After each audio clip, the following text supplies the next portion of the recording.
அனைவருக்கும் வணக்கம். நான் உங்கள் அன்பு ஜோதிடர் பார்த்திபன் வாசு. எல்லோரும் நல்லா இருப்பீங்க. நாம் இந்த பதிவு எதற்காக அப்படின்னா, பூர்வ புண்ணிய சாபத்தீடு. இந்த பூர்வ புண்ணிய சாபத்தீடு அப்படிங்கிறது என்ன அப்படின்னு உங்களுக்கு தெரியும். பூர்வீகமாக தொடரக்கூடிய அந்த சாபம். இந்த சாபத்தின் மூலியமாக நிறைய பேருக்கு பார்த்திங்கன்னா குழந்தை பாக்கியம் தடைபடும், திருமணத்தில் தாமதம் ஏற்படும், நாகதோஷம் எந்த மாதிரி செயல்படுதோ அதே மாதிரி பூர்வ புண்ணிய சாபத்திலும் திருமண தடை ஏற்படும் அந்த தோஷத்தின் மூலியமாக. அதேபோல் பார்த்தீங்கன்னா அவங்க பூர்வீகத்தில் வாழ முடியாமல் வேற ஒரு இடத்திற்கு போய் வாழக்கூடிய சூழ்நிலைகள் ஏற்படும். சில பேருக்கு பார்த்தீங்கன்னா தொடர்ந்து துர்மரணங்களாக ஏற்பட்டு இருக்கும் அவங்களோட பரம்பரையில். இந்த மாதிரி பூர்வ புண்ணியத்தின் மூலியமாக ஏற்படக்கூடிய இந்த சாபத்தீடு முழுமையாக நீக்கி கொடுக்கக்கூடிய தெய்வம் எம்பெருமான் சிவன் தான். இந்த சிவன் அப்படிங்கும்போது நம்ம பிரதோஷம் அப்படின்ற ஒரு பேர் நமக்கு ஞாபகம் வரும்.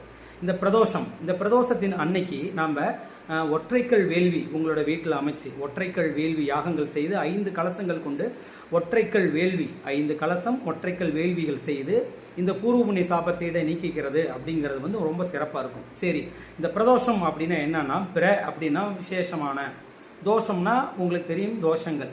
இந்த தோஷம் அதாவது விசேஷமான தோஷங்கள். எல்லா வகையான தோஷத்துக்கும் நம்ம பிரதோஷ வழிபாடுகள் ரொம்ப சிறப்பாக இருக்கும். அதுவும் குறிப்பாக பார்த்திக்கூடிய இந்த பூர்வ புண்ணிய சாபத்தீடின் மூலியமாக ஏற்படக்கூடிய இந்த தோஷங்கள் ரொம்ப சிறப்பாக அதற்கு ஒரு நல்ல பலன் தரும். அப்போ இந்த பிரதோஷம் அப்படிங்கிறது அசுரர்களும் தேவர்களும் சேர்ந்து பார்க்கடலை கடையும் போது முதலில் வெளியில் வந்தது தான் இந்த ஆழகால விஷம். இந்த ஆழகால விஷத்தை கொண்டு போய் சிவபெருமான்கிட்ட கொண்டு போய் கொடுக்குறாங்க. சிவபெருமான் அதை வாங்கி சாப்பிட்டுட்டு நீங்கள் போய் அமிர்தத்தை எடுத்து சாப்பிடுங்கன்னு சொல்லி வழி அனுப்பி வைக்கிறாரு. அதே மாதிரி தேவர்கள் மறுபடியும் போய் பார்க்கடலை கடைஞ்சி அமிர்தத்தை சாப்பிட்டாங்க அப்படின்றது எல்லாருக்கும் தெரிஞ்ச கதை தான். அவங்க அந்த அமிர்தத்தை சாப்பிட்ட உடனே யாருக்கு நன்றி சொல்லணும், முதல்ல சிவபெருமானுக்கு நன்றி சொல்லணும், அதை மறந்துடுறாங்க.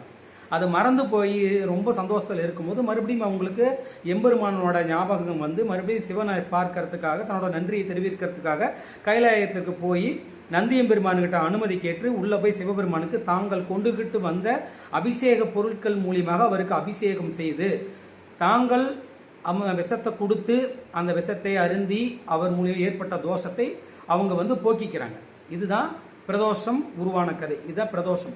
இந்த பிரதோஷம் நிறைய வகையான பிரதோஷங்கள் உண்டு. நித்திய பிரதோஷம், பட்ச பிரதோஷம், மாத பிரதோஷம், மகா பிரதோஷம், பிரளய பிரதோஷம், இந்த மாதிரி நிறைய வகையான பிரதோஷங்கள் உண்டு.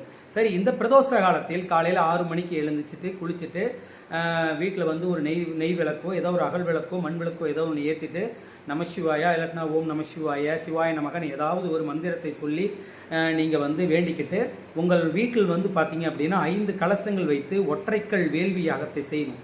அந்த ஒற்றைக்கல் வேள்வி யாகத்தை 5 கலசங்கள் வைத்து அந்த ஒற்றைக்கல் வேள்வி யாகத்தை செய்து அந்த பூர்வ புண்ணிய சாபத்தீட்டிற்கு உண்டான மந்திர உபதேசங்கள்லாம் சொல்லி குழந்தை பாக்கியம் இல்லாதவங்க அந்த குழந்தை பாக்கியத்திற்காகவும் அடிக்கடி துர்மரணங்கள் தொடர்ந்து துர்மரணங்களாகவே ஏற்பட்டுக்கிட்டு இருக்கு, ஒரு நல்ல சுபகாரியங்கள் நடக்கவே மாட்டேங்குது, எங்கள் குடும்பத்திற்கு பெண் வாரிசே இல்லை, எங்கள் குடும்பத்திற்கு ஆண் வாரிசே இல்லை, எங்களால் பூர்வீகத்தில் வாழ முடியல, எங்களுக்கு திருமணத்தில் தடை வந்துக்கிட்டே இருக்குது, என்ன செஞ்சாலும் நாங்கள் நாகதோஷ பரிகாரம் செய்துட்டோம், நாங்கள் செவ்வாதோஷ பரிகாரம் செய்துட்டோம், போகாத கோயில்கள் இல்லை, அப்படி இந்த மாதிரி இருக்கிறவங்க எல்லாருமே அந்த பிரதோஷ காலத்தில் காலையில் 6 மணிக்கு எழுந்து நான் சொன்ன மாதிரி விளக்கு போட்டுட்டு உங்களுடைய இல்லத்தில் 5 கலசங்கள் வைத்து அந்த ஒற்றைக்கல் வேள்வி யாகத்தை மேற்கொண்டுட்டு நீங்கள் சாயந்தரம் 4:30 to 6 அப்படிங்கிறது பிரதோஷ காலம்னு தெரியும்.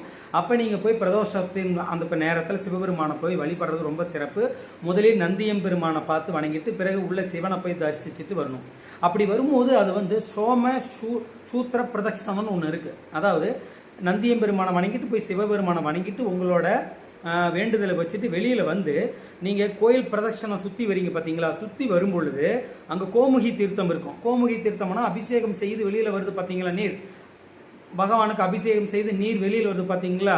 அந்த நீர்கிட்டே சண்டிகேஸ்வரர்லாம் இருப்பார். அது வரைக்கும் போயிட்டு மறுபடியும் அந்த வழியாகவே திரும்பி நந்தியம்பெருமானை வணங்கிட்டு மறுபடியும் சிவனை வழிபடணும். அதே போல் 3 முறை நீங்கள் அந்த கோமுகி தீர்த்தம் வரைக்கும் போயிட்டு நீங்கள் சுற்றி வலம் மருந்து வரணும். ஏன் அப்படி வரணும்னா, அதாவது தேவர்கள் போய் எம்பெருமானை சந்திக்கிறதுக்கு முன்னாடி அவங்க கொண்டு போன விஷம் அவங்க உள்ள தடுக்க விடாமல் அப்படி தான் தேவர்களை அலைய வச்சு சுற்றி அலைய வச்சுச்சு. அப்போ அதெல்லாம் தாண்டி அந்த விஷத்தோட ஏமாற்றிட்டு தான் உள்ளே போய் எம்பெருமானை பார்த்துட்டு வந்தாங்க.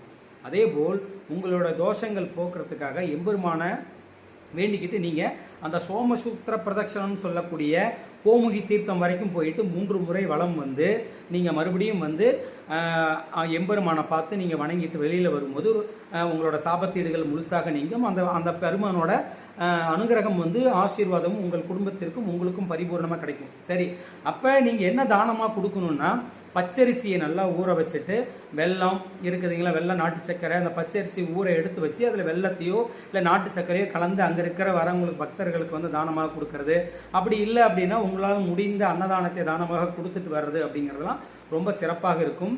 இந்த பிரதோஷம் அப்படிங்கிறது எல்லா வகையான தோஷத்தையும் தீர்க்கக்கூடிய ஒரு விசேஷமான நேரம்தான், காலம்தான். ஆனால் குறிப்பாக இந்த பூர்வ புண்ணியத்தின் மூலியமாக ஏற்படக்கூடிய சாபத்தீட்ட, குழந்தை பாக்கியமின்மை, தொடர்ந்து துர்மரணம், திருமணம் ரொம்ப தள்ளி போகிறது, பூர்வீகத்திலே வாழ முடியாதது, பூர்வீகத்தில் எங்களுக்கு சொத்து சுகம் இருக்குது ஆனால் பூர்வீகத்திலே வாழ முடியாதவங்க, நான் சொன்ன மாதிரி 5 கலசங்கள் உங்கள் இல்லத்தில் வைத்து ஒற்றைக்கல் வேள்வியாகத்தை மேற்கொண்டு அந்த பிரதோஷ காலத்தை நீ நிறைவு செய்யும் பொழுது அந்த சிவனோட முழுமையான பலன்களையும் ஆசீர்வாதத்தையும் நீங்கள் பெறுவீங்க அப்படிங்கிறத நான் தெரிவிச்சுக்கிறேன். இந்த பதிவை உங்கள் உற்றார் உறவினர்களுக்கும் நண்பர்களுக்கும் பகிர்ந்தளித்து நீங்கள் அவங்களுக்கும் உதவி செய்யுமாறு தாழ்ந்த பணிவன்புடன் கேட்டுக்கொள்கிறேன். இந்த பிரதோஷம் அன்னைக்கு நம்ம செய்யக்கூடிய இந்த ஒற்றைக்கல் வேள்வியாகம் உங்களுக்கு நாங்கள் சிறப்பாக செய்து தரோம். அது மட்டும் இல்லாமல் எந்த வகையான தோஷ பரிகாரங்களாக இருந்தாலும், செவ்வாதோஷம், நாகதோஷம், அது மட்டும் இல்லை கும்பாபிஷேகத்திற்கு உண்டான எல்லா செயல்பாடுகளும் நம்ம செய்து கொடுத்துக்கிட்டு தான் இருக்கோம். அதேபோல் தீய சக்திகளால் ஏற்படக்கூடிய இந்த பில்லி சூனியம் சம்பந்தமாக இருக்கக்கூடிய தீய சக்திகள் மூலியமாக குடும்பம் அழிஞ்சு போகிறது அதெல்லாம் இருந்துக்கிட்டு தான் இருக்குது. அதன் மூலியமாக ஏற்படக்கூடிய எல்லா பாதிப்புகளுக்கும் நாம் யாக வேள்விகள் மூலியமாக அவங்களுக்கு நல்லது செய்து கொடுத்துக்கிட்டு தான் இருக்கோம். எந்த வகையான தோஷங்களாக இருந்தாலும் நாம் நிவர்த்தி செய்து கொடுக்குறோம். இந்த ஒற்றைக்கல் வேள்வி யாகம் இல்லாமல் மற்ற எல்லா யாகங்களும் நம்ம செய்து தரோம். இந்த யாக முறைகள் உங்கள் இல்லத்தில் நீங்கள் செய்துக்கணும் அப்படின்னா நீங்கள் தாராளமாக எங்களை தொடர்பு கொள்ளலாம். நான் உங்கள் ஜோதிடர் பார்த்திபன் வாசு. என்னை நீங்கள் சேலம் வாரத்தில் 3 நாள் சேலத்திலையும் மீதி 3 நாள் திருப்பூர்லேயும் நீங்கள் தொடர்பு கொள்ளலாம். என்னுடைய தொலைபேசி எண் 9677421327 6383956194. நீங்கள் எந்த ஆன்மீகம் சம்பந்தமாக, ஜோதிடம் சம்பந்தமாக எந்த கேள்வியாக இருந்தாலும் நீங்கள் என்கிட்ட கேட்கலாம். என்னால் முடிந்த உதவிகளை நான் உங்களுக்கு செய்கிறேன். நான் உங்கள் அன்பு ஜோதிடர் பார்த்திபன் வாசு. நமஸ்காரம்.